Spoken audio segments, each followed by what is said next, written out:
This video we'll be looking at how to tie thread for a kalasham. Many traditions use these threads which is tied on the kalasha to represent the nadis, and many other traditions use the thread which is tied on the kalasha to represent the nerves of the deity. So we can see that we have a cotton thread here which is made of 3 layers. So with this thread we'll be tying the thread for the kalasha. You can see the way I am holding the kalasha. I am going to tie it with my right hand. So using my left hand I will be holding the kalasha.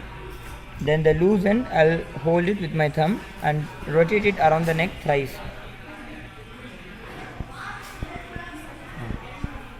Then after that all I have to do is go diagonal, and you can see that the circle here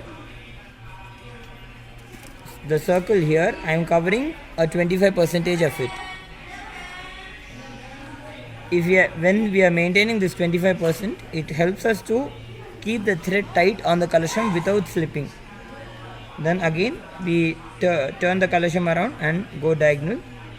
Every round we make on the kalasham, we go around the neck once to just make sure that the thread is held tight on the kalasham. Again I start the second round. You see that again I maintain my 25%. This is a circle and this is a 25% of it. Along with it you can see that these two lines intersect to form a cross close to the center. Now as we keep making more lines, as we keep tying the threads more, you will see that the center remains empty as the periphery of the circle gets filled with threads.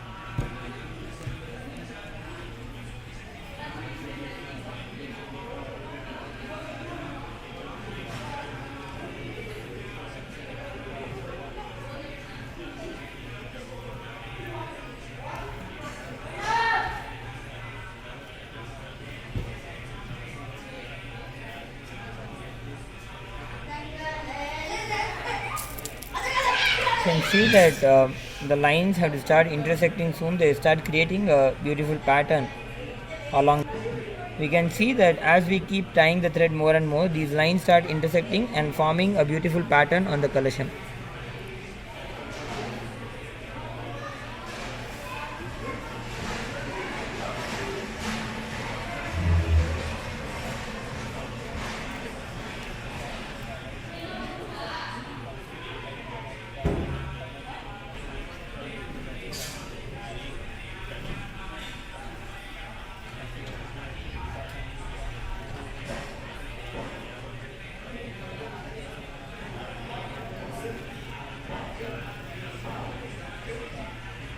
As much as possible, we try to keep the distance between two threads equal to make sure that the thread remains on the kalasham without slipping.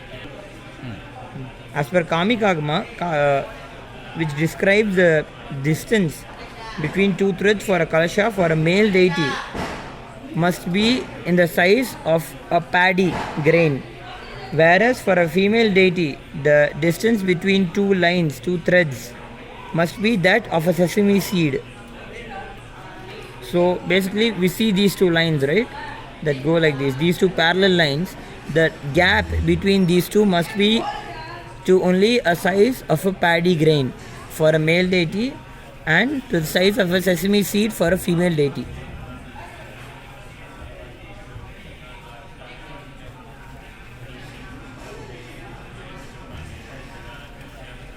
So we see that it is completely done. We are seeing that there are no more free lines anywhere over the Kalasha. So just as I had said, we can see that the center of the circle is empty, whereas the periphery is filled with the threads. Now, for you to end tying the kalasha, what you need to do is, using your index, middle and ring finger, create a loop in the thread by twisting it around 3 fingers once, and then you need to take this loop over the neck of the kalasham, creating a knot like this. You can see how the knot is looking.